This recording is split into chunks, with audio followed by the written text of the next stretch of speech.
Précédemment dans Superstream, le mois dernier, l'équipe a fait un petit saut au Moyen-Âge pour vous parler de la série A Knight of the Seven Kingdoms, le spin-off plutôt surprenant de Game of Thrones.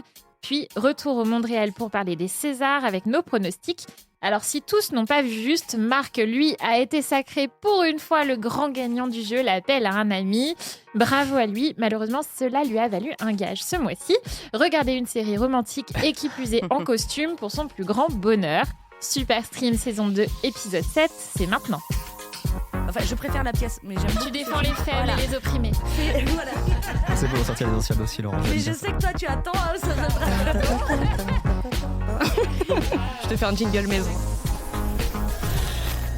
Superstream.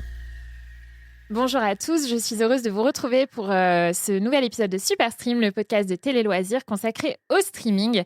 Alors oui, on va parler cette fois dans Superstream de romance, d'amour, de mariage.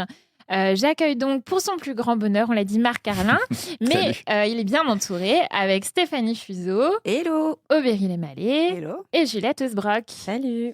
Mais avant cela, même si je pense que le thème de ce numéro est pas très difficile à deviner, on va commencer par jouer. C'est parti par la première partie de notre jeu, l'appel à un ami.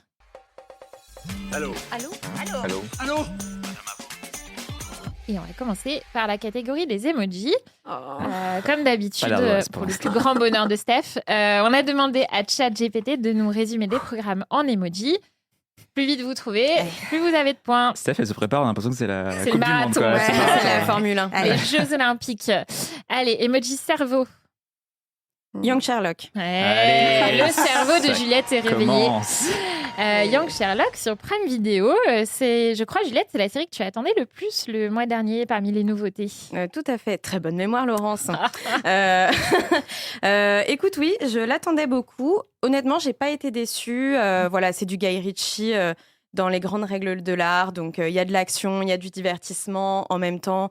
Il y a de l'intrigue à rebond, tout ça entremêlé. Mon seul petit bémol, c'est que je suis pas sûre qu'au niveau du casting, on ait bien mis tout le monde au bon endroit. C'est-à-dire que l'acteur qui joue Sherlock dans sa jeunesse, qui s'appelle Hero Finn Stephen, c'est un très bel homme.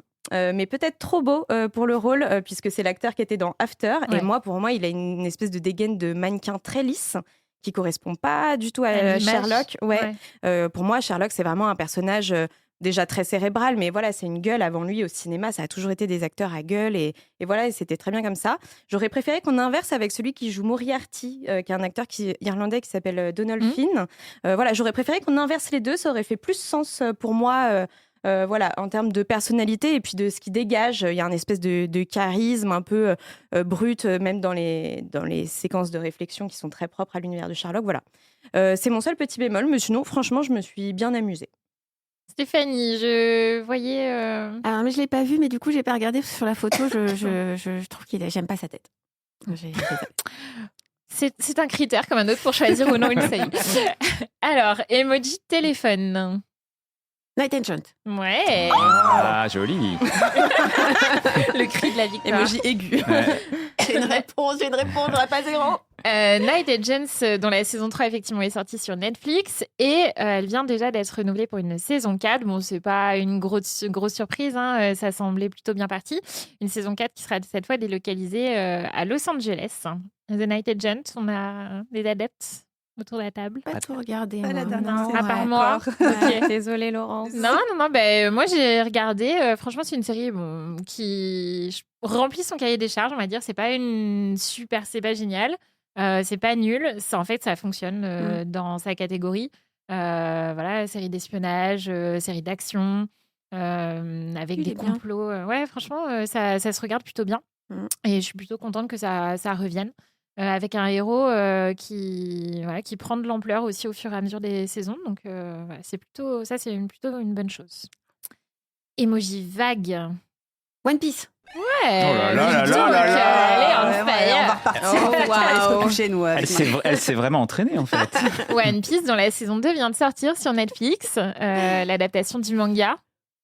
Est-ce que vous allez regarder ? Moi, je suis pas du tout client, j'avoue. Ouais. Ouais. J'ai pas vu la saison 1. Je suis pas très familier avec l'univers, mais je sais pas. Steph, Bah, toi, oui? Bah, en fait, j'ai pas regardé non plus, mais je pense que je vais essayer parce que tout le monde m'a dit, enfin, les fans de manga m'ont dit que c'était vraiment bien. Donc, je me dis que si les fans ont adhéré, bon. Donc, je vais tenter. Après, j'ai beaucoup à rattraper, du coup, je n'ai pas vu la première saison. Moi, j'ai vu la saison 1 et justement, je suis pas sûre de voir la saison 2 parce que j'avais pas trop adhéré. Voilà, c'était pas. Je trouvais qu'il y avait plein de trucs qui clochaient quand on connaît un petit peu l'univers. En fait, One Piece, c'est quand même un univers qui est très fantastique visuellement, avec des gens qui ont des espèces de propriétés, voilà, assez folles, qui marchent très bien, qui marchaient très bien dans l'adaptation en anime. Mais moi, je trouve qu'il fonctionne pas très bien en live action. Il y a plein de choses qui. Voilà, ça fait un peu plastoc, ça fait un peu toc. ouais. Donc, sur plein de trucs. Après, ça se voit qu'ils ont mis l'argent, hein, mais je trouve qu'il y a quand même un certain nombre de choses qui, ouais, visuellement en tout cas, qui fonctionnent pas tant. Il n'y a pas des grenouilles là-dedans?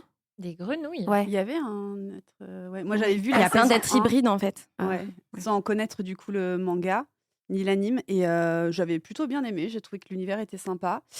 Donc, je pense que je jetterai un œil à la saison 2. Après, c'est pas parmi mes prios du moment, mais.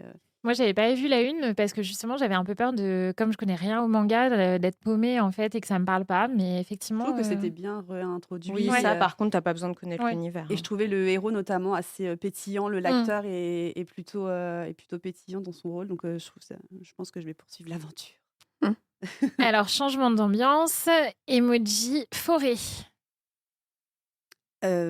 Traqué. Traqué. Oh, joli! Ah, pour l'instant, Ah, vous avez bravo, tous hein. trouvé pas moi premier encore. emoji. C'est le fait d'avoir gagné C'est la ça. mois dernier. Je me repose de la victoire. Alors, Traqué, effectivement, qui est une série française de Apple TV avec Benoît Magimel et Mélanie Laurent sur un groupe d'amis chasseurs qui se retrouvent en fait pris dans une fusillade alors qu'ils sont en pleine partie de chasse en forêt et qui deviennent traqués justement par des inconnus. C'est une série qui a fait parler, mais pas forcément pour les bonnes raisons, effectivement. Oui, bah, c'est une série qui a eu un problème de plagiat, voilà, on va dire le Mais mot. non. Et oui, série qui a été, dont la sortie a été reportée, enfin à la base annulée, et donc maintenant reportée. Ça devait avoir lieu en décembre, hein, je crois. Ça a été annulé juste 2 semaines, déprogrammé 3 juste semaines. au dernier moment. Ouais, c'est ça. Et donc, en fait, le créateur de la série a plagié un livre qui date des années 70. Shoot de Douglas Fairbairn. Voilà. Et du coup, le temps de clearer les droits, comme on dit juridiquement, la série peut sortir maintenant. Mais c'est vrai que c'est un peu entaché du coup de ça. Et on sent d'ailleurs que la sortie, enfin Apple a un petit peu mis la sortie sous le tapis. Quoi. Pas de promo, évidemment. Les acteurs n'ont pas fait de promo. Donc, bon, après... toi qui l'as vu, Laurence. Moi qui l'ai vu en entier, par professionnalisme. C'était une série qui était pour moi très lourdingue.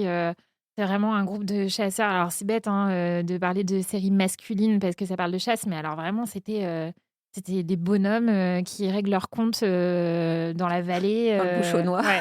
Franchement, c'était le seul personnage que je trouvais bien, c'était celui joué par Mélanie Laurent qui joue la femme du personnage principal joué par Benoît Magimel, qui elle pour le coup apportait vraiment autre chose dans cet univers-là.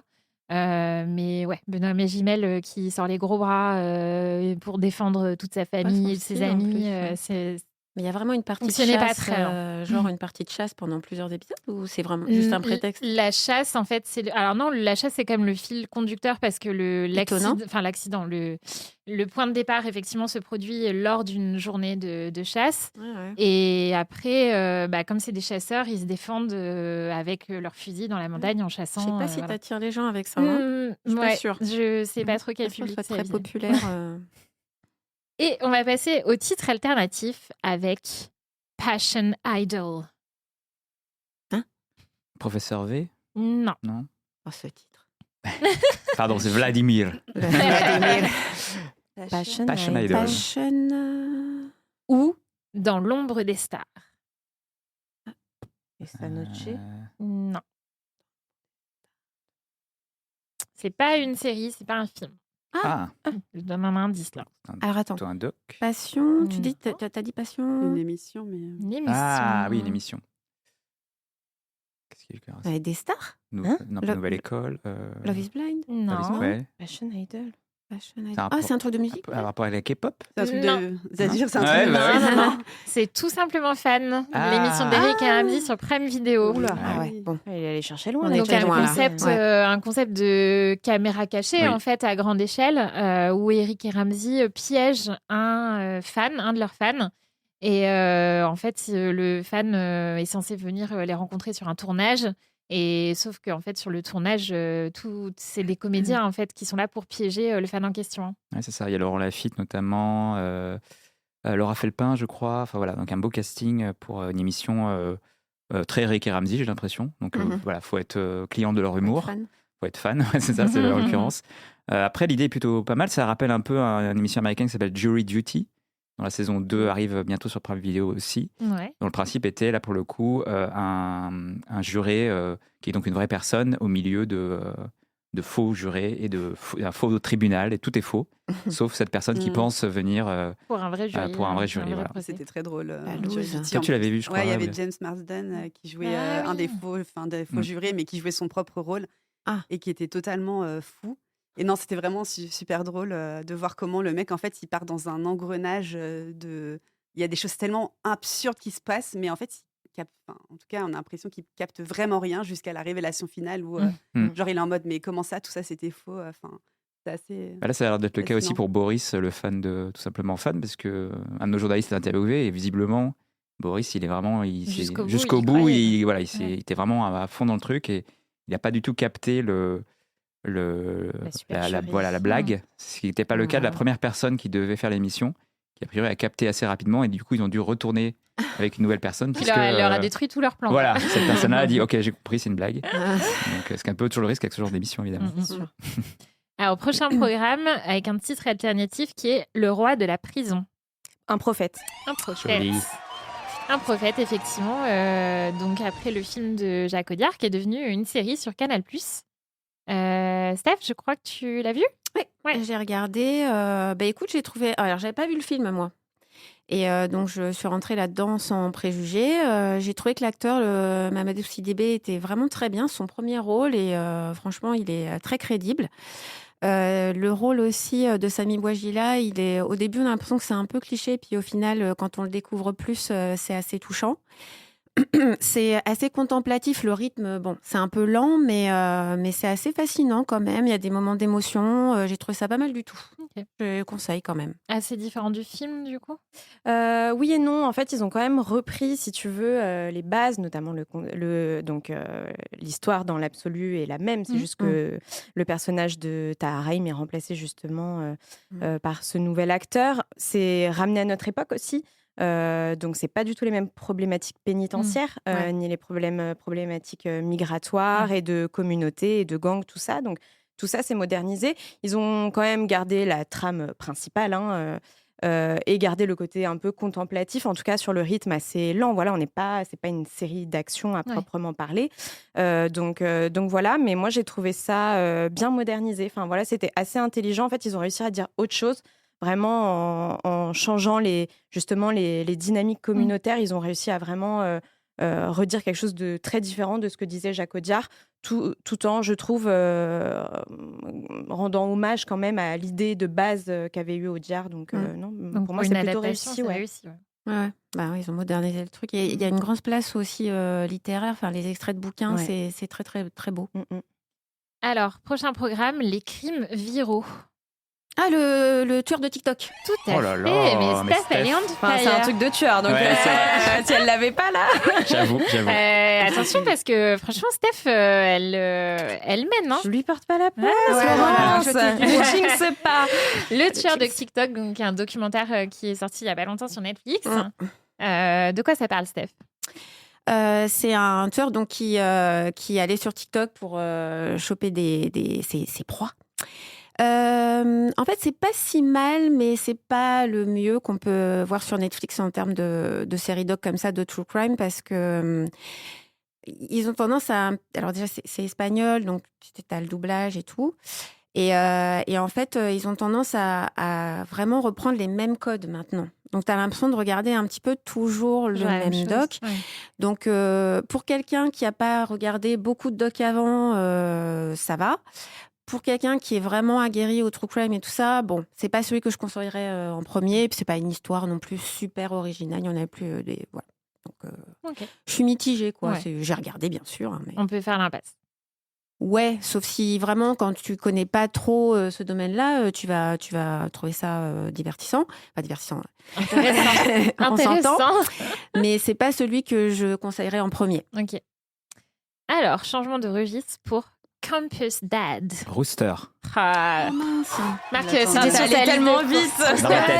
Non, mais là, La sitcom, effectivement, avec Steve Carell qui vient d'arriver sur HBO Max, qui était celle que tu attendais le mois dernier. Absolument, quelle mémoire, Laurence. Oui, et je suis pas déçu pour l'instant. J'ai regardé les 3 premiers épisodes et j'aime beaucoup. Je suis déjà très attaché au perso. J'ai eu le plaisir de voir le retour dans un second rôle de l'acteur qui joue Connor dans Succession. Ah oui. Voilà, que j'ai eu le plaisir de revoir. Mais puis évidemment Steve Carell qui est vraiment super, quoi, comme on l'aime, c'est-à-dire à la fois drôle et touchant. C'est très bien écrit. Beaucoup de scènes très drôles et voilà, tout de suite assez attachant, quoi, tout de suite assez feel good. Voilà. Je crois que Steph, t'es assez d'accord, non? Ah oui, c'est très feel good. C'est vraiment dans la veine, effectivement, Ted Lasso, Shrinking. À la fois, ça te fait réfléchir à ta vie, ça te fait du bien, ça t'émeut, tu rigoles. Donc, t'es bien quand même, et c'est des thèmes pourtant pas toujours très faciles.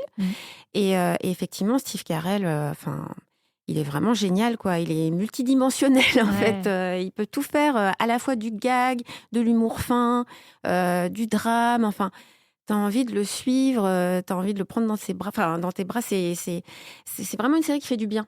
Celle-là, elle est sur mes listes. Ouais, vraiment, ça se regarde très facilement. Il y a plein d'acteurs, effectivement, qu'on connaît. C'est vraiment très, très... une petite pépite. Alors, next, sujet, verbe, obsession. Ah bah, le délicieux professeur V. Ah bah Tout oui. à fait. Et alors, Bien joué. Vladimir. Je vous livre les 2 autres options de ChatGPT que j'aimais aussi beaucoup, qui étaient cours particuliers de flagrant délit. Et encore mieux, le Becherel du désir. Ça, c'était pas joli. mal. C'est J'adore. beau. J'aime bien. Donc, la série Netflix, on en avait parlé un peu le mois dernier avec Raquel Weisz et Léo Woodhall, qui était censée être sulfureuse. Est-ce que c'était aussi sulfureux que Netflix l'avait annoncé? Dans un autre style, en fait. C'est plus, moi, je trouve que c'est plus tabou sur une sorte de désir pas trop habituel, un peu malaisant ou qui part un peu en sucette, que très sulfureux, en fait. Non, c'est plus... C'est même franchement tiède. Hein. Ouais, je suis d'accord. Oui, c'est plus sur le fantasme ou Mais qui ça délire pourrait... un peu. Oui, mais ça pourrait aller plus loin. Enfin, en fait, il y a des moments dans la série où donc le personnage de Rachel Weisz... elle a des espèces d'hallucinations. Enfin, c'est son imagination qu'il imagine avec ce jeune professeur. Et même là, tu vois, on pourrait pousser les curseurs beaucoup plus loin en se disant c'est pas ce qui arrive dans la réalité si on veut pas trop choquer le spectateur. Mais moi, je trouve que par rapport à la promesse, c'est assez tiède. Elle est super dans ce qu'on lui donne à jouer. Mais voilà, Léo Woodhall, encore une fois, moi, je le trouve moyennement quand même intéressant. Non, je sais pas que je l'aime pas, ce serait trop fort, je l'aime pas. C'est juste qu'il est tiède. Moi, je l'ai jamais trouvé convaincant dans un des rôles que j'ai vu jusqu'à présent. Ouais, il a une espèce de mollesse en lui, en plus, voilà. Moi, j'aurais attendu plus, notamment sur sa relation, elle, avec son mari, où il y a un truc, pour le coup, où ça casse complètement les codes, justement, où lui, il est accusé, on le sait dès le début, il est accusé... par des étudiantes et elle a l'air assez cool en fait avec ça globalement et tu le vois dans leur intimité mais ça j'aurais aimé du coup à la limite qu'on explore plus ça. Là ça choisit pas vraiment son camp, on s'ennuie un peu quand même en réalité, c'est vite répétitif je trouve. Et il y a un procédé du coup qui est de briser le 4e mur, donc Rachel Weisz s'adresse fréquemment à nous en tant que spectateurs, et au début je trouvais amusant et en fait au bout de 2-3 épisodes je trouve ça très redondant. C'est pas toujours les meilleurs dialogues, les meilleures punchlines qu'elle sort en fait, donc du coup ça n'a pas trop d'intérêt. Et je trouve que c'est un procédé qui est un peu artificiel finalement. Et je suis assez d'accord avec Juliette. Pour l'instant, j'ai pas tout vu encore, mais pour l'instant, je trouve ça un peu décevant. Alors que j'aimais bien le début, mais je trouve que ça s'enlise un peu, quoi, et que les persos sont pas super passionnants non plus, quoi. Oui, t'as raison. Il y a un côté sable mouvant. En fait, ça a pas bougé depuis. Enfin, t'as vu les 2 premiers épisodes. Après, ça bouge plus trop, quoi. Wow. Moi, je trouve que ça a fonctionné plutôt bien. Alors, un premier rappel, récap des points après cette première Parce que partie. c'est obligé. Marc, On un a tous point. des points, moi. Ouais, tout le monde a quelque chose. Juliette et Aubéry, 2 Quelle points. équipe. Et Steph, 7 points. What? Attends, est-ce qu'on peut recompter? Ah bah, elle en a trouvé plusieurs du premier coup. Donc, Ah, c'est vrai. voilà. Mais on sait bien que rien suis n'est de joué retour. Tu trouves d'avance. avec un emoji, t'as combien de 2 points? points. C'est l'oreillette qui Cherchez compte, pas. mais, Moi, je Cherchez pense que j'ai pas. 3 points. C'est non 7, Oui, c'est parce 7. que. Moi, je crois que j'ai 3 Parce points, que moi, j'ai eu 2 Aureliette. points, j'ai trouvé un emoji. Alors, Voilà. on ne commence pas à débattre les points. Et il y aura toujours l'occasion de se rattraper c'est pas dans la fini, là partie 2. Oh, Ah non, il y a toujours la dommage. partie 2. Allez, un peu Mais- d'amour là. Voilà. Voilà. Hein, il est temps de passer au grand débrief de Superstream. Et maintenant. C'est l'heure du câlin géant. Je dormais pas, je débriefais. Alors, vous l'avez sans doute deviné avec le t-shirt de Stéphanie ou avec le code couleur. Et non, c'était pas fait exprès. On est tous venus avec du bleu. Moi, j'ai un petit accessoire bleu. Voilà. C'était pas concerté, mais ça tombe bien. Le bleu, c'est la couleur de la famille Bridgerton. Voilà, peut-être que vous trouviez bizarre qu'on ne vous en ait pas parlé avant. Ce n'était pas un oubli. On voulait avoir vu l'intégralité de cette saison 4 qui a été diffusée en 2 parties sur Netflix, que la plateforme a l'habitude de faire ça maintenant. Voilà. On a tout vu, donc on va en parler. On va commencer par prendre les ardoises. Vous allez me donner un mot pour qualifier cette saison 4 de Bridgerton. À chaque fois, je me fais avoir à Un pas y mot, réfléchir je sais pas. avant. Bah, moi non plus. Pourtant, maintenant, vous Attends, savez. Bah oui, je sais, c'est bien ce que je un mot. dis. Personne n'a le droit de mettre romantique. Pourquoi C'est trop facile. C'est ce que t'as mis, c'est Non, ça pas du tout. Romantique toutes les saisons. Ah sont voilà, c'est ça. romantiques. Ah bah, à divers degrés. C'est bon. Je crois que moi, tout le monde je a vais, son mot je crois que je vais un peu degrés. inventer un mot, moi. Ah mais- bon Moi, j'ai pas mon mot, mais. Mais je saurais m'en expliquer, Laurence. Oh, je pense qu'on a l'idée. Oui, je pense que ça devrait aller. Allez. Aubéry. Tu peux passer à quelqu'un Allez, ok. On va commencer par Marc. Allez. Eh bien, j'ai Pas mince. choisi le mot élégant. Élégant. Élégant parce que je trouve que, à plusieurs niveaux, je trouve que dans les rapports entre les personnages, je trouve qu'il y a un truc un peu que j'ai plus senti sur cette saison-là, un peu agréable de, je sais pas, de... j'aime pas le mot bienveillance, mais il y a un truc un peu, je sais pas, il y a quelque chose d'un peu chaleureux entre les je vois personnages, ce que entre tu les veux rapports dire. des personnages, j'ai bien Ouais. aimé. Je trouve qu'en termes de mise en scène et en termes de photos, j'ai trouvé qu'il y a plusieurs séquences que je trouvais vraiment belles. Ouais. C'était pas le cas dans la saison d'avant. Ah ouais. Ouais, je trouve qu'il y a vraiment je sais pas, il y a eu un petit. Alors, j'ai pas vu toutes les saisons, donc je parle sous votre contrôle, mais voilà, je parle sous votre contrôle de spécialiste. Mais en gros, pour Une moi, montée voilà, en gamme un peu. voilà, il y a une petite montée en gamme, je trouve, en termes de photos et en termes de cadrage, etc. Et je trouve l'inclusion des personnages de servants, Ouais. de servantes, etc. Et le rapport qu'ils ont entre eux et le rapport aussi avec les gens de la haute, assez intéressant. Et c'est presque mes personnages, on en parlera peut-être après, mais c'est presque mes personnages préférés de cette saison, en fait, certains en tout cas. Et le rapport qu'ils ont entre eux, je trouve ça très beau, en fait. Et c'est bien d'avoir inclus ça dans une série sur des gens riches. Et bah justement, on Eh va oui. passer Dans le au mot club. de Eh oui. Juliette, je crois, pour faire une transition. Tout à fait. Moi, j'ai mis servantesque, puisque... Qui ne doit pas exister dans le Larousse, Non, mais non, bon, ne c'est pas cherchez grave. pas. Petit Robert ne l'a pas validé. Pourquoi ? Parce que moi, c'est toujours un peu ma crainte en fait d'une saison Bridgerton à l'autre, malgré le fait que de saison en saison, ils réussissent à faire mentir mes craintes puisque j'aime toujours autant cette série. Mais j'ai toujours peur du côté redondant, du côté répétitif de on va marier les enfants Bridgerton les uns après les autres. Donc en début de saison, ils vont avoir va y avoir une révélation en milieu de saison, puis ils s'aiment, puis c'est dingue, et puis voilà. Et là, en fait, je trouve qu'ils ont réussi à déjouer ça justement avec ce dont Marc parlait, à savoir avoir vraiment inclus un autre monde qui existe parallèlement à tout ce qu'on a toujours connu dans les 3 premières saisons de Bridgerton, à savoir la vie parallèle des servants qu'on avait un peu vu avec Varley, à savoir qui est le personnage donc de maître de maison des Featherington, et qui était un super personnage sous-exploité et que là on remet un peu en avant. Et puis évidemment avec le personnage de Sophie là cette saison, au début j'ai eu un peu peur parce que moi le côté Cendrillon du début de saison, j'étais un peu en mode oh cliché quoi les gars, lourd. Et en fait effectivement en ramenant tous les autres, moi j'ai adoré tous les personnages de servants, Hazel, John le majordome et tout. Enfin voilà, ils m'ont tous fait rire, ça m'a touchée. Il y avait une espèce de solidarité entre eux qui était super belle. Voilà. Je souhaite à tous les domestiques de l'époque d'avoir eu des employeurs comme les Bridgerton, puisque avoir ça, J'avoue. ce sont des employeurs formidables, voilà. Ils sont bien payés. Voilà. Et j'ai Elle prend adoré tout le monde. Oui. Et même Exactement. ceux qui sont méchants au début deviennent finalement plus sympas. grâce à eux, voilà. Ouais, ouais. Et surtout, j'ai adoré Mrs. Wilson, qui est vraiment la domestique en chef des Ouais. Bridgerton qu'on voit depuis le début, en fait, mais qu'on n'avait jamais entendu quasi. Ouais, c'est Et là, voilà, toute cette dimension complicité avec Lady Violet, j'ai trouvé ça super. Donc voilà, moi, c'est ça vraiment qui m'a convaincue. Est-ce que Berry a trouvé son mot?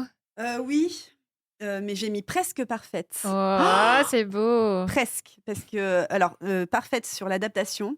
Je trouvais que pour avoir relu du coup le livre juste après avoir vu la première partie, Elle le place comme ça. c'est vraiment Ouais. la meilleure adaptation depuis le début de la série. J'ai mis presque parce qu'il y a quelques petites intrigues que j'ai. Développement de personnages notamment, je pense qu'on va en parler après, celui d'Héloïse que je trouve tourne un petit peu en. On est un peu en rond, et après je suis d'accord avec Juliette sur le fait que les servants soient mis en avant et Marc. Je trouve que c'était super intéressant. En plus, ce premier épisode où tu as cette plongée vraiment dans l'escalier, où tu vas vraiment le monde et tu as vraiment l'impression de découvrir un nouveau monde. Et j'ai trouvé ça super, super bien mis en scène. Et voilà. Et Stéphanie, last but not least. Alors, moi, j'ai mis confort. Parce que, en fait, avec Bridgerton, j'ai retrouvé ce qui m'était arrivé avec Downton Abbey. C'est-à-dire que c'est une série, comfort série, quoi. Je sais que quand je vais la regarder, je vais me sentir bien, j'oublie tout mon quotidien. Et aussi, ce que j'aime et ce que tu disais dans le fait que c'est pas répétitif, c'est parce qu'à chaque fois, c'est une histoire d'amour différente avec un angle amoureux différent. Donc, ça peut parler à tout le monde. Et moi qui aime pas les gens, qui aime pas l'amour, et bah, du coup, c'est une série qui me fait aimer les gens et l'amour. Donc, C'est beau. c'est déjà fort. Un gros tour de force. Ouais. Et j'aime à peu près tous les couples, donc dans toutes les saisons. Jusqu'ici, j'étais vraiment bloquée sur la 2. Se demande pourquoi. Bloquée. Et en fait, Sophie et Bénédicte, vraiment, mais je suis tombée amoureuse de ces deux-là parce que je trouve qu'autant Kate et Anthony, ils sont tellement beaux, tellement parfaits, tu vois, tu les regardes, tu les admires et tout. Et Bénédicte et Sophie, il y a une espèce de proximité que tu as. Ils sont plus accessibles et du coup, l'histoire voilà, m'a encore plus touchée. J'ai beaucoup aimé le fait que... Alors moi, je suis snob, donc les serviteurs, bon, ça m'a moins passionné. Pourtant, Mais- t'es fan de Downton Abbey. Oui, mais dans Downton Abbey, j'étais plus accrochée aux personnages parce que je les connaissais depuis longtemps. Là, c'est vrai qu'on les connaît un peu, Oui. mais bon, pour l'instant, je suis pas encore hyper attachée à aucun d'entre eux. Et j'étais vraiment bloquée sur le couple. Et j'ai trouvé aussi que j'aimais bien les scènes d'amour parce que c'était des petits films en soi. En fait, vraiment, t'as l'impression que tu regardes une scène d'amour, tu la sépares et tu comprends la série, en fait, avec les enjeux. Tu comprends leur complicité. Il y a toujours un petit peu d'humour, même dans les scènes très torrides, il y a un tout petit truc d'humour. Et c'est une des rares séries, enfin, c'est la première fois que je pleure en fait pour Bridgerton parce que et j'ai pleuré, enfin j'étais émue à plusieurs moments. Il y a plusieurs trucs très émouvants et s'il faut trouver un bémol, c'est toujours le même, c'est-à-dire les Mondrich. Je ne comprends pas, je ne comprends pas. Je pense Tu qu'ils fais sont une fixette, hein. Qui sont des personnages qui ne font pas partie des romans à voix. Ouais, tout à fait. Si j'ai une Ouais. bêtise, Alors mais déjà, qui ont ils été font rajoutés pour la série. perdre du temps sur les autres intrigues. Tu vois, moi, j'aurais préféré voir plus qui était Anthony ou Colin, qu'on voit à peine, etc., que les Mondrich. Ensuite, ils aiment pas leur vie de riche. Ben, je sais pas, retourner dans votre club de boxe. Et tu sens vraiment qu'ils essaient à tout prix de les intégrer. Alors là, elle va bosser avec son chien, avec la reine et tout. On s'en fout. Et son plan à la fin, mais il est nul. En fait, je me suis dit, ah ouais, elle va trouver un super truc pour que Sophie machin. En fait, elle fait pas grand-chose. Donc, je comprends pas, en fait. Je comprends pas. Ils doivent être amis avec Shondaram. Il y a un truc. Ils préparent une série sur eux. Je n'en sais rien, mais Ah non, non. Ah ouais, non, mais Regarde, quand même. Stéphanie. il faut les faire disparaître. Je pense qu'il faut les faire Moi, disparaître.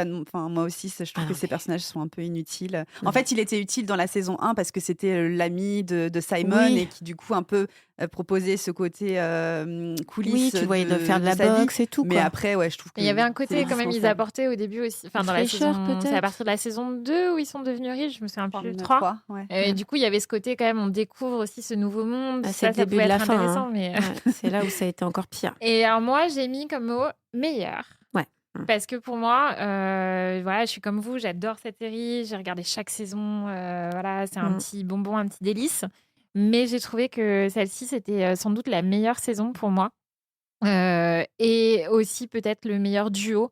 Alors, chaque duo a ses spécificités. Moi, j'ai trouvé, effectivement, je suis d'accord avec toi quand tu parles de proximité. Il y a un truc aussi de peut-être plus crédible, du coup, entre Bénédicte et Sophie. Mais ils ont beau ne pas être du même monde. Il y a un truc qui est peut-être plus crédible entre les deux. Et Marc, tu parlais d'élégant. Alors, bon, on peut penser ce qu'on veut de la proposition de la scène de l'escalier, voilà. Mais c'était une autre époque.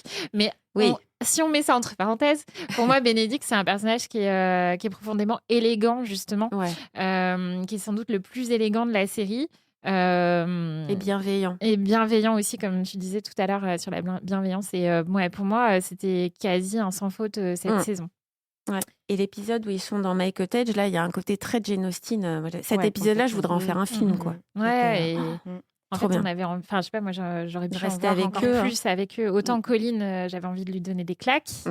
Bah, en plus, comme tu vois, il y a vraiment des personnages qui perdent en force. Pour moi, il y a eu une inversion de force chez certains des frères et sœurs Bridgerton. C'est-à-dire que moi, mon personnage préféré depuis la saison 1, c'est Héloïse. Voilà, je me projette. Héloïse, c'est moi. Voilà, j'ai l'impression qu'on se ressemble, qu'on a beaucoup de points communs et qu'on aurait été très copines. Mais effectivement, en fait, à avoir échangé les saisons par rapport au livre, et du coup, à avoir. Moi, j'ai l'impression que là, en plus. Là, on est très centré sur Bénédicte et donc du coup, il y a moins le côté c'est les bestous, c'est les BFF des frères et sœurs. Moi, ça m'a manqué. Là, on la met en duo avec Hyacinthe. Pour le coup, Hyacinthe qu'on commence à mettre en avant et qui est assez intéressante. Ça, c'est chouette. Mais du coup, je trouve que ça pénalise encore plus Héloïse, que j'adore. Bon, moi, j'étais pas mécontente qu'on voit moins Colline. Par contre, le personnage qui m'intéressait pas chez les frères et sœurs Bridgerton et qui là m'intéresse, c'est celui de Francesca. Parce que moi, je trouvais qu'elle était un peu cliché. Elle m'avait pas trop intéressée la saison dernière quand elle a rencontré son mec. Très en retrait. Oui, très en retrait, puis très, très tiède aussi, tu vois. Voilà. Et en fait, là, cette saison, la première partie, j'ai trouvé ça super parce que tout le côté sur l'approche de la sexualité déjà, au niveau de leur intimité, lui, comment il amène aussi les choses, parce que lui, c'est pareil, il m'intéressait pas du tout la saison dernière. Et là, j'ai trouvé que c'était une super révélation, comment il l'accompagne aussi dans son rapport à la maternité, et plutôt à sa difficulté à enfanter, tout ça. Enfin, voilà, ça, j'ai trouvé ça super. Et alors, tout ce qui se passe en deuxième partie, moi, l'épisode 7, sortez les mouchoirs, quoi. J'ai pleuré tout l'épisode. Quel enfer. Déjà, je sais pas si on spoil ou on spoil pas. Là, je pense qu'on peut en parler. J'ai déjà c'est dans les livres. Oui. Moi, déjà, la mort de John, ça m'a beaucoup émue. Mais alors, la scène qui m'a achevée, c'est la scène où elle croit qu'elle est enceinte et elle se fait ausculter avec sa mère et sa sœur. Alors ça, elle était très belle, cette scène, et en même temps bouleversante, quoi. Et elle était bien faite aussi, parce qu'on était, je crois, de mémoire, on était vraiment focalisés sur elle, son visage, le visage de Violette, le visage d'Héloïse, qui sont toutes les deux consternées. Et on reste là-dessus, on va pas plus bas, etc. Il y a le truc d'époque aussi, tu vois, tu te dis, punaise, qui leur faisait traverser, quoi. Donc, et la réaction de Marie vient de mourir et on lui dit, tout de suite maintenant, allongez-vous. Et la réaction de Bénédicte aussi, qui en soi est très moderne, je trouve, qui défend sa sœur et qui s'insurge. Stéphanie a raison, la séquence est à la fois très belle, pour le coup assez élégamment faite, mais aussi violente. C'est-à-dire qu'en fait, effectivement, c'est la façon dont c'est fait, ça se faisait à l'époque, j'imagine. C'est très violent, en fait. T'as pas besoin d'en montrer plus pour suggérer la violence que c'est. Même le fait qu'elle voulait absolument tomber enceinte, tu vois, il y a ce côté, moi je suis femme, je dois être enceinte, et c'est très bien fait. Il reste quelque chose de lui aussi. Toutes ces scènes sont bouleversantes. La scène au piano, elle est vraiment sur le rapport frère-sœur, et tu sens qu'ils se connaissent depuis longtemps, on sent vraiment une complicité. La scène où elle tombe en larmes dans les bras de sa mère, c'est déchirant, quoi. Bon, alors, c'est une des séries phares de Netflix. Elle est bien sûr renouvelée pour une saison 5. Est-ce qu'on a des premières infos sur ce qui nous attend pour la suite? Héloïse, Francesca? C'est ça, c'est la grande question. C'est l'enquête.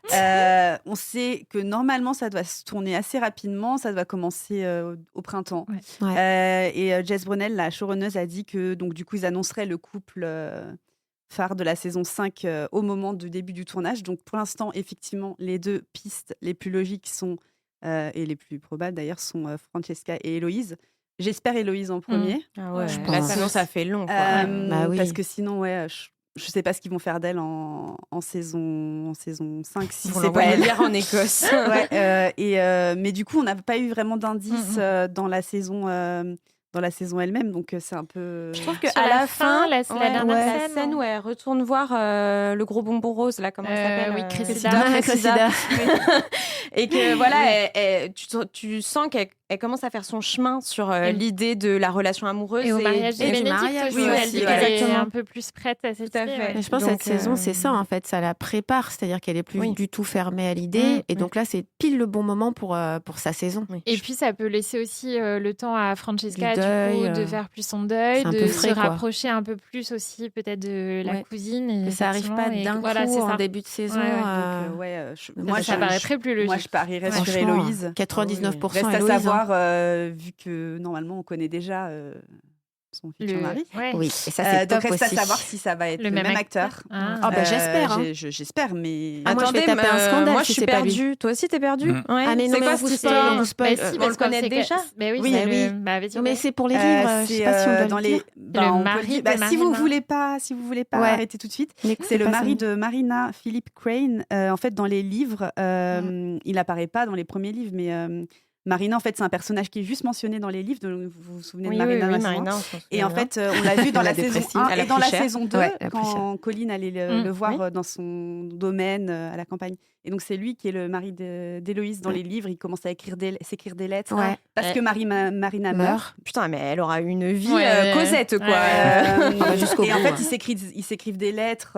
Ils commencent à D'accord. échanger comme ça Mhm. parce qu'ils se connaissent. Je crois qu'ils sont en famille. Franchement, ils ont intérêt à prendre le même acteur Je parce pense, que tout le monde est au pense. taquet. Je Et vois en pas plus, comment dans la Il saison. est beau, je me rappelle plus Ouais, de bah sa en fait, tête. alors attends.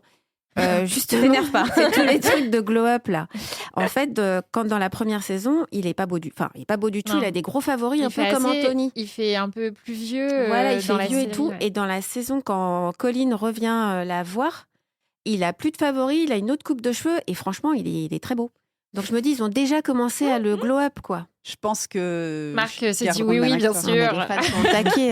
Là, ils vont se faire défoncer si. Moi c'est pas aussi, le je même. veux que ce soit le même acteur. Ah, on est d'accord. Bah, bien sûr. Il n'a pas vu les prods de Pas bien première pour la saison. saison, mais Et il y a toujours aussi cette idée de peut-être un autre spin-off après la Reine Charlotte. Moi, je crois beaucoup à cette idée d'un spin-off Violette. sur Violette, sur la Mhm. jeunesse de Ce serait Violette. bien.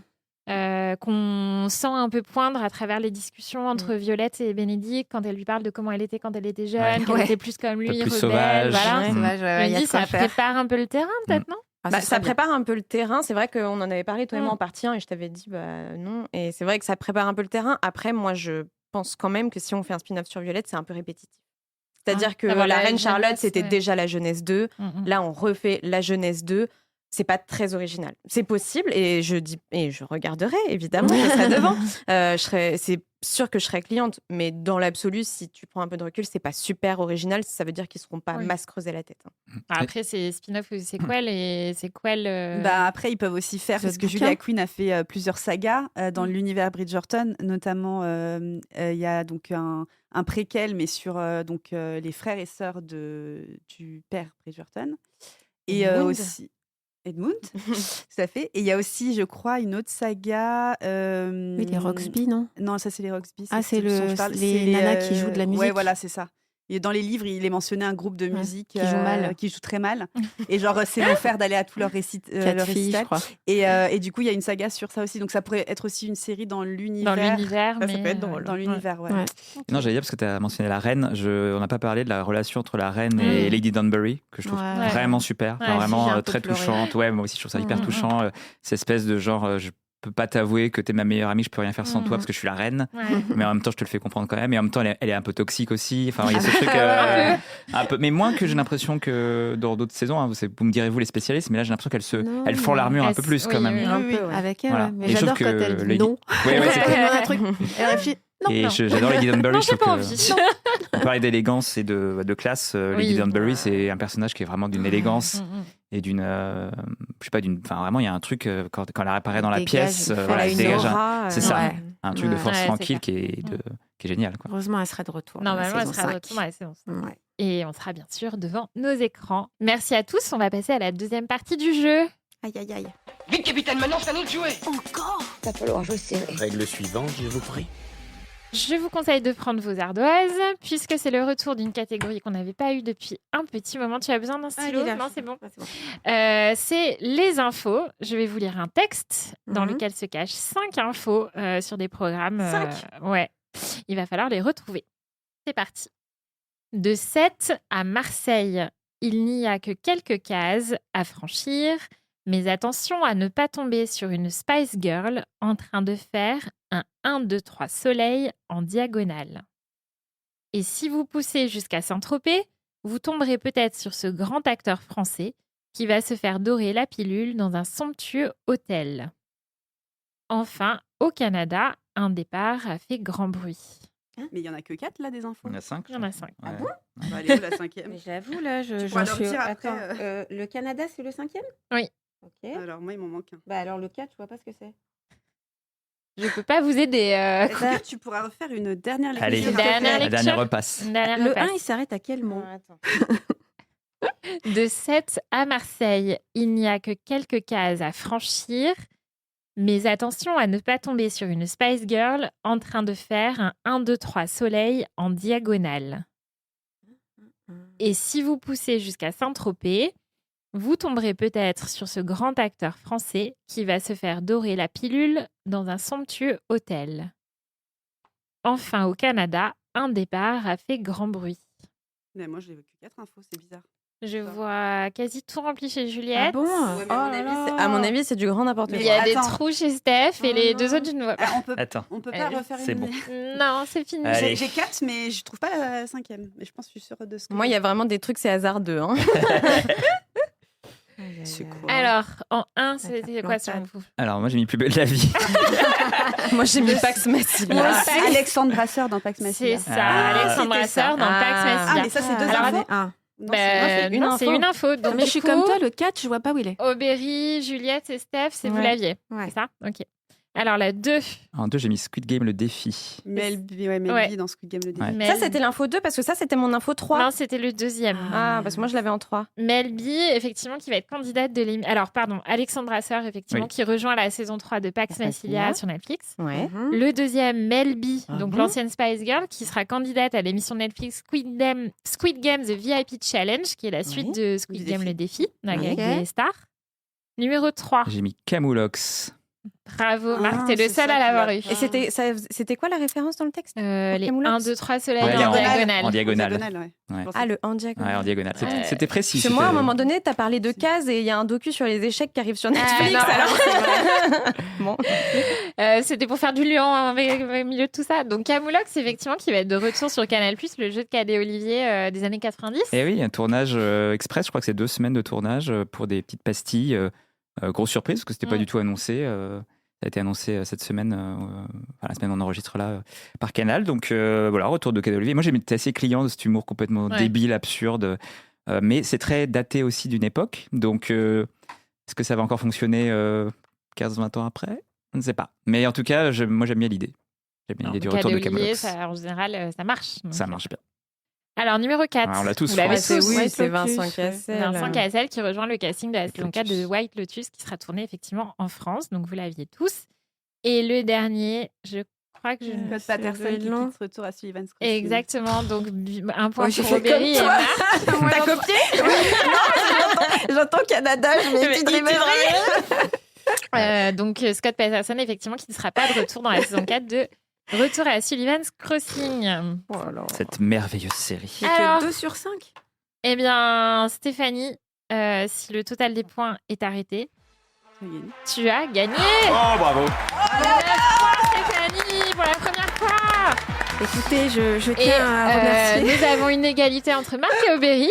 Aubery qui a fait, vous avez fait tous les deux une belle remontée avec les infos. Ce jeu. Et donc à 6 points. Et Juliette, 5 points. Bravo, Steph. Oui. C'est Non, la mais couronne je- de Bridgerton. Ah mais non, mais je tenais à C'est ton remercier numéro, mon ça. coach Lucas et mon partenaire d'entraînement Thomas. Voilà.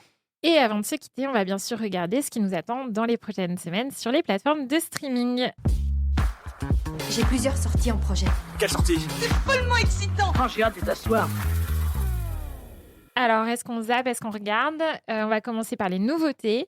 Qu'est-ce qui vous fait le plus vibrer parmi Imperfect Woman, une série avec Elisabeth Moss et Kerry Washington le 18 mars sur Apple TV.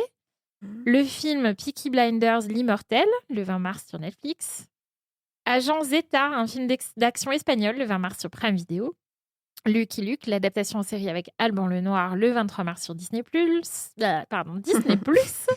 Detective Hall, série adaptée des romans de John Esbo, le 26 mars sur Netflix. Un très mauvais pressentiment, une série horrifique avec Jennifer Jason Leigh, le 26 mars sur Netflix. Privilège, une série française avec Melville Poupeau, le 27 mars sur HBO Max. Under Salt March, un polar avec Kelly Riley, le 27 mars sur Prime Video. The Testament. Ça s'arrête quand ta liste? Presque On fini. a droit à un seul choix. Le printemps va être bien chargé. 2. Le Testament, le spin-off de The Handmaid's Tale, le 8 avril sur Disney+. Et Bandit, la nouvelle série française d'Éric Rochant, le 9 avril sur Netflix. Donc, on a un choix parmi tout ça. Et On a Voilà. vu que tu as rallongé ta liste, Oui. est-ce qu'on peut rallonger le nombre de Allez, vous réponses pouvez à en 2? mettre 2. Vous pouvez en mettre D'accord, deux. merci. Exceptionnellement. Par contre, j'ai oublié le titre, mais je vais mettre l'actrice. Et ouais. Allez, qui se lance? Oh bah. Allez, Juliette. Allez. Moi, j'en ai donc mis 2. Détective Hall, parce que je crois assez à l'adaptation du livre de John Esbo. Déjà, c'est une littérature qui est super efficace. Enfin, voilà, j'ai pas trop de doutes sur la qualité du matériel source. Ça leur fait déjà un bon scénario d'enquête. Voilà. Je suis assez contente de l'acteur qu'ils ont choisi pour jouer Harry Hall. Dont j'ai totalement perdu le nom, vous me pardonnerez. Voilà. En plus, Netflix, ils sont plutôt bons sur les adaptations de romans scandinaves. Donc voilà. Et le deuxième, c'est Bandit, parce que Éric Rochant. Voilà. J'avoue que c'est mon seul critère. C'est pas très objectif, mais en général, j'aime ce qu'il fait. Ouais, exactement. Donc je serai au rendez-vous. Et il a coécrit a priori la série avec sa fille, Oui, tout à fait. Capucine, je crois, Ouais, Rochant. c'est Donc ça. c'est assez intriguant aussi. On verra. Et Marc, alors. Allez, et ben moi j'en ai choisi 2 aussi du coup. J'aurais même pu en choisir 3, je crois, mais bon là j'ai choisi Imperfect Woman sur Apple TV pour le casting. Déjà, effectivement, moi j'adore Elisabeth Moss. Je sais que c'est une scientologue et qu'elle n'est pas très recommandable. On l'aime quand même. Mais on l'aime quand même, c'est une On super l'aime. actrice, Très je bonne l'adore. actrice. Le projet a l'air aussi assez intriguant. J'aurais pu choisir The Testament aussi, parce que ça m'intrigue, mais je pense qu'il y a peut-être des gens autour de la table des personnes autour de la table qui vont en parler. Donc j'ai choisi aussi Privilège. Pour l'instant, les séries françaises de HBO Max, c'est un petit peu mitigé. Oui. Mais celle-ci m'intrigue pas mal, notamment pour le casting. Il y a Melville Poupeau, Manon Brèche. Et le côté série dans un palace parisien. A priori, ça va pas du tout la même chose que White Lotus. Hein. Ça va pas être le même ton. Mais je sais pas, ça m'intrigue pas mal en fait. Donc je pense que je testerai ça. Aubéry. Moi, j'ai mis comme Juliette Détective Hall, mais en deuxième choix, en espérant que l'adaptation sera mieux que celle de Harlan Coben. C'est pas le même registre de non, c'est roman pas le même au roman, départ. mais, Non, voilà. c'est pas la Et même. sinon, j'ai mis effectivement, comme teasé Marc il y a 3 secondes, The Testament. Je me suis replongée dans The Handmaid's Tale très récemment. Je n'avais pas vu les 2 dernières saisons. Et malgré le fait que c'est quand même très déprimant, c'est quand même une très bonne série.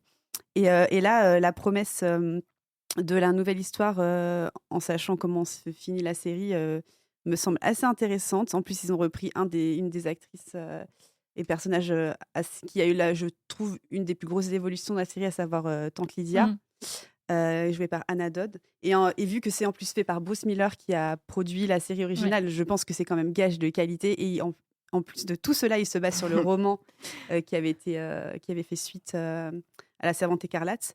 Donc, je pense que tous les signaux sont au vert pour que ce soit une série, encore une fois, bouleversante. bien Parler de larmes tout à l'heure. Ouais. Et voilà, c'est pas forcément des choses très positives. On n'est pas dans du C'est pas du Bridgerton. feel good, Mais je trouve que c'est quand même, Mais- c'est quand même un propos important. C'est Donc, clair. voilà. Et toi, Stéphanie? Alors, moi, j'ai mis. Alors, dans ce sens. Toute Peaky ta liste de Blinders. Peaky Blinders, La bien caméra est sûr. là, parce que, Stéphanie. oui, pardon. Peaky Blinders, donc, parce que amour pour cette série que j'adore, dont je me suis bien plongée. Cillian Murphy, je le trouve fascinant à regarder jouer. Ce personnage, je le trouve très complexe et j'ai toujours pas vraiment compris qui c'était après toutes ces saisons. Donc voilà. Peaky Blinders, bien sûr. Et le deuxième truc, j'ai oublié le titre, c'est le truc avec Under Kelly Salt March. Voilà, ouais. j'ai vu des photos et voilà, polar qui a ça me l'air- tente bien, un polar qui a l'air bien. Donc je pense que je vais mettre ça sur ma liste. Et moi, vous avez déjà tout dit, mais Imperfect Woman pour le cast, effectivement, et Detective Hall pour l'adaptation du polar.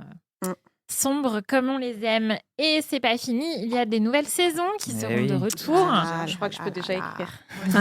Tu me passes ma liste. Avec Invincible, la saison 4 de la série animée le 18 mars sur Prime Video. Hartley Cœur à vif, saison 3 finale, si je ne m'abuse, le 25 mars sur Netflix. Mon Comeback, la saison 3 de la sitcom avec Lisa Kudrow le 23 mars sur HBO Max. La saison 2 de Daredevil Born Again le 25 mars sur Disney+. For All Mankind, la saison 5 de la série de science-fiction le 27 mars sur Apple TV. The Boys, 5e et dernière saison, le 8 avril sur Prime Video. Et Malcolm, rien n'a changé, le grand retour, le 10 avril sur Disney+. Et ouais. Parce qu'on s'est arrêté juste avant. Et je crois qu'on avait déjà parlé de On la s'est série dont arrêté. Juliette vous Non, mais parlait. c'est une blague On s'est arrêté juste avant. Le 13 avril. Bah oui, mais là, je suis allée Attends, jusqu'au quand même, 10. je me rappelle plus des Moi, trucs. du coup, j'ai pas écouté ta liste. Ce qu'on pourra dire du coup aux gens, parce qu'on n'a pas dit le titre de la série que Juliette voulait. voulait en prendre parler. la saison 3 d'Euphoria. Et voilà. Qui Mais- sort le 13 avril. Eh bah oui, je suis Voilà. allée jusqu'au 10. Écoute, voilà. Fallait Après, un- la bande-annonce, elle Très fait arbitraire, ça, un peu Laurence, d'aller peur, jusqu'au non 10. Mais sinon, on parle de toute l'année si tu veux. Mais... Je pensais qu'on parlait du mois prochain, moi. Allez. Non, mais je suis comme toi, j'aurais mis au Eh fond. ben alors vas-y, Grumpy, commence. Grumpy Cat. Voilà, Grumpy, vraiment un choix par défaut, quoi. J'ai mis la dernière saison d'Arc la Caraïbe. Ah ouais. Franchement, c'est pas très bon comme série, on va pas se mentir.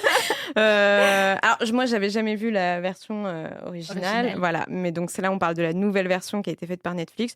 C'est pas très bon, mais c'est super divertissant. C'est un peu un sous-Sex Education. Voilà, c'est un Sex Education, mais qui fonctionne bien sur moi. C'est divertissant. C'est petite série ado qui fonctionne bien. Et à moi. Allez, vous allez j'enchaîne, faire- Marc. Qu'est-ce que j'ai mis? Je sais même plus. Ah, mais oui! Et oui. Malcolm. Eh oui. En fait, j'avoue que là, dans les choix, moi, je regarde pas Daredevil ou The Boys. Désolé, Steph. Donc, en fait, je suis assez curieux de ce retour de Malcolm sur un format très court. Et la bande-annonce, ça a l'air d'être extrêmement fan-service, extrêmement fidèle à la série d'origine, pardon, mais je n'en demande pas beaucoup plus, en vrai. Donc, effectivement, dans pas mal de séries qui vont être un peu déprimantes quand même cet automne, tu vois, voilà. Ce printemps qui va ressembler à un automne. Ressenti automne. C'est ça, non, mais c'est vrai que les séries dont on a parlé avant vont être quand même plutôt sombres. Je me dis un petit Malcolm, comme ça au milieu, c'est sympa. Donc, ouais. Steph, Alors, t'as moi, pas fait j'ai son mis. Comme j'ai gagné, j'ai mis 2. un gage au prochain numéro. Donc Daredevil Born Again parce que j'adore et j'avais trop hâte de voir la suite. Et The Boys aussi parce que ça me fait vraiment délirer. C'est tellement trash, ça me fait rire. J'ai trop hâte de voir comment ça se termine. Ouais, Et c'est- Aubery, je pense saison que j'ai une finale. petite idée. Ouais. Et moi, j'ai mis Ils vont For nous All manquer. Mankind, qui est toujours la série que personne ne regarde, mais qui Ah, est quand tiens, même moi. d'une très bonne... Ah, bah... J'aime Enchantée. beaucoup. Ouais. Malheureusement, une série qui était un peu passée sous les radars parce qu'elle est sortie en même temps que Morning Show, notamment sur Apple TV, mais qui est une série d'anticipation sur la conquête de l'espace, toujours aussi fascinante, avec un concept qui donc saute de 10 ans en 10 ans toutes les saisons. Donc c'est vraiment là la saison un peu de la fin sur le casting, parce que le casting de base, forcément, en 50 ans, on se doute bien, voilà. Mais ouais, toujours aussi réussi. En tout cas, la saison 4 serait vraiment... Ah ouais. C'est moi, du coup, fascinante. j'étais déçue qu'il vieillisse. Enfin, voilà, j'adore Joel Kinnaman, donc j'étais déçue qu'il vieillisse de plus en plus. Je me dis, il va plus être Ouais, dans mais la je trouve que du saison. coup, c'est le parti pris de la Ouais. fiction. Donc, et cette scène, en fait, toutes les débuts de saison, il y a une scène en fait qui t'explique les 10 ans qui se sont passés à travers des images d'archives. Donc, ils prennent des images d'archives réelles qui remixent avec leur réalité politique qu'ils ont créée dans la série, avec en même temps la pop culture. Et ça, c'est toujours cette scène qui dure 3-4 minutes au début de la saison. Moi, je suis toujours comme ça. Je dis, mais comment ils ont pu faire ça? Ouais, c'est une Vraiment super super série, fascinant. hein. Ouais, et du coup, voilà, si vous n'avez jamais vu, rattrapez, s'il vous plaît. Ouais, Rattrapez. très très bien. Faut On ferait qu'Aubery et plaisir Steph à ne soient Aubery. pas toutes seules. Mais il y a des gens qui regardent For All Oui, parce Mankind. qu'ils font Ouais. autant de saisons, c'est Bah, que... Il y a du succès. Ouais. Et moi, je suis comme toi, Steph, j'ai pris Daredevil parce que j'ai trouvé que la saison 1 de ce retour était plutôt bien réussie, vraiment de bonne facture. J'avais un peu peur. Et je trouve qu'on trouve bien l'univers de Daredevil et j'adore ce héros joué par Charlie Cox. Donc voilà, j'ai hâte de le retrouver encore une fois. Et des nouveautés qui sont toujours de plus en plus nombreuses sur les plateformes de streaming. Donc, on aura bien sûr l'occasion d'y reparler dans le prochain épisode de Superstream. Merci à Stéphanie, Aubéry, Juliette, Marc pour ce débat passionné sur Bridgerton, Benofi. On ship Benofi. Un grand merci à Lucas en coulisses pour cet enregistrement, comme d'habitude. Et merci à vous tous, chers auditeurs, qui nous écoutez chaque mois. La suite au prochain épisode.